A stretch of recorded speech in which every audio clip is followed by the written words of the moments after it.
Every year, like a clockwork, Indian cities drown. Roads turns into river, home gets waterlogged, and life comes to a standstill. Bengaluru, once hailed as the Silicon Valley of India, now regularly makes headlines for all the wrong reasons. Not for the innovation, but for inundation. And this isn't just a Bengaluru problem. Mumbai, Delhi, Chennai, Pune, Hyderabad, they are all sinking under the same weight. But why? Why are our cities collapsing after every heavy rain? And why does this keep happening year after year despite repeated promise of improvement? Let's deep dive. Hey everyone, I am Supreet Kulkarni, a market data analyst with 8 plus years of consulting experience, breaking down complex topics, uncovering hidden gaps, and delivering insights that matter. Let's get started. You might be surprised to learn that the cities currently grappling with flood-like conditions across India are all battling not just isolated incidents but a common set of challenges. So what's really behind the flooding in our urban spaces? Let's begin with the most urgent piece of the puzzle, our environment. One of the biggest culprits behind the worsening flood is climate change and the shifting pattern of rainfall.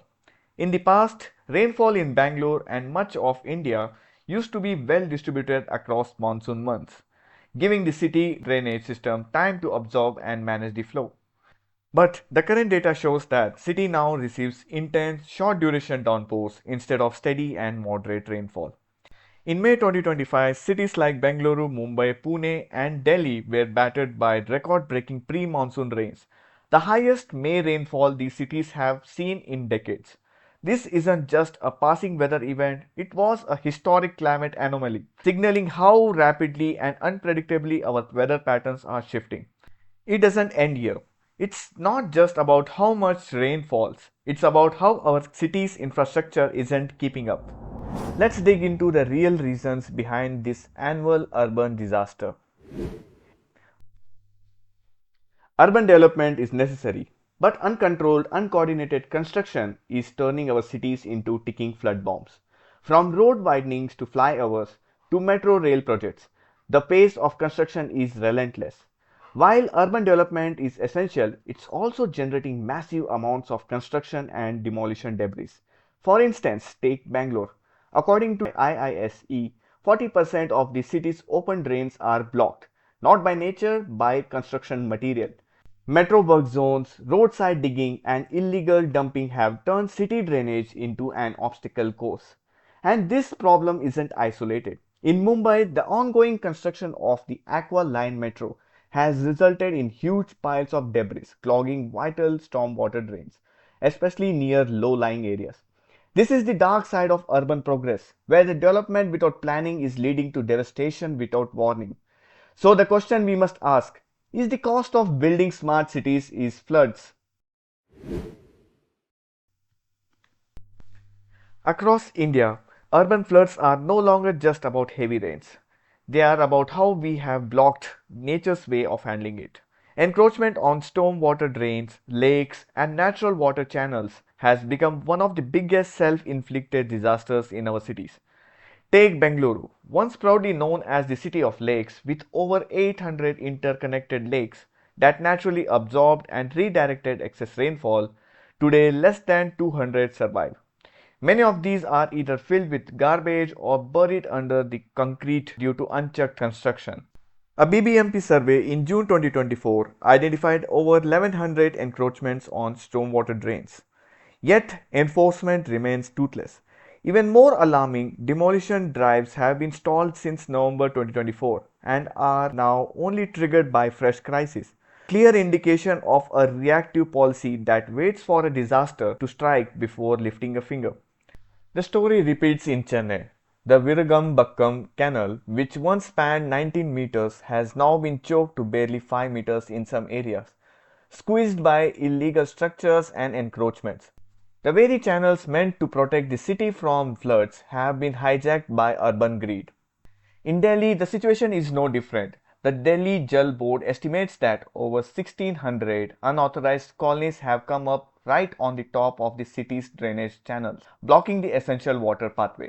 Despite repeated attempts to clear them, enforcement is weak and legal loopholes keep progress in limbo. This isn't just a Bengaluru or Delhi problem. This is a pan-India crisis from Hyderabad to Mumbai, Pune to Vijayawada. Cities are making the same mistake, building over water bodies, shrinking lakes and choking drains.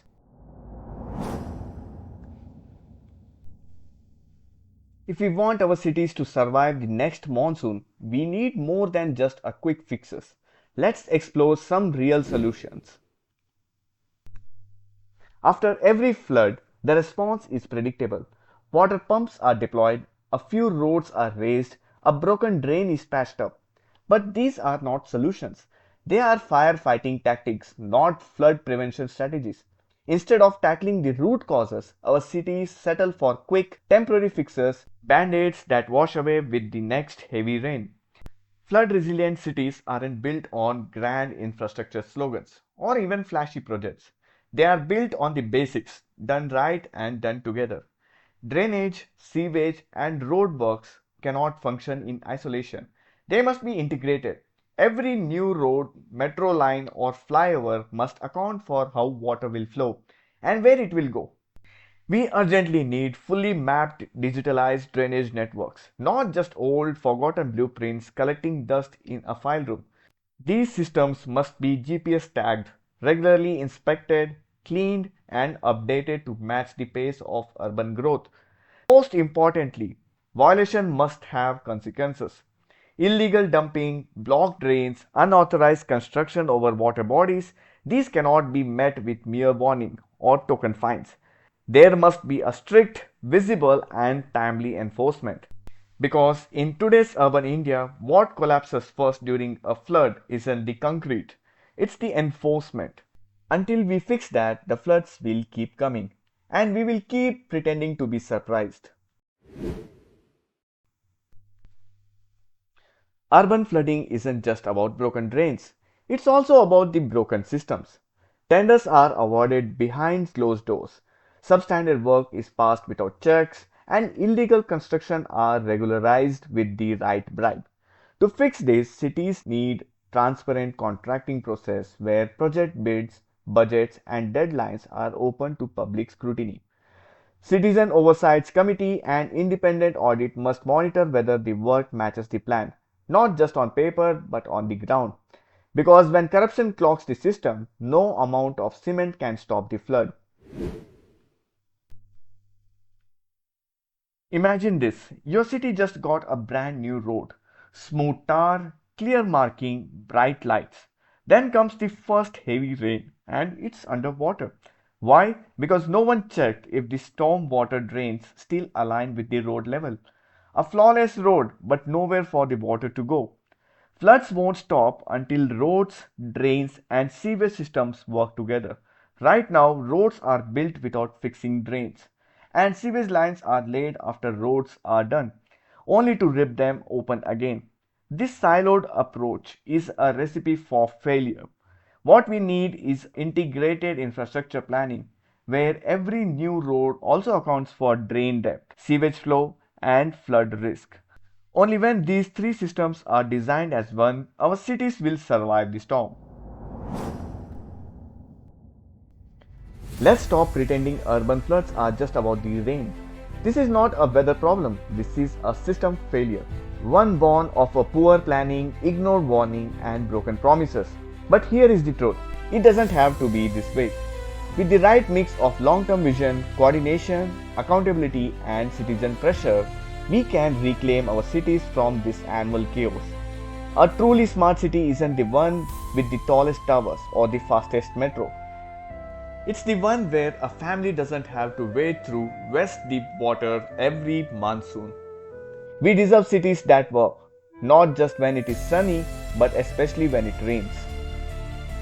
If you found this video insightful, don't forget to like, share, and subscribe to India Unplugged for more deep dives into India's real story. Jai Hind.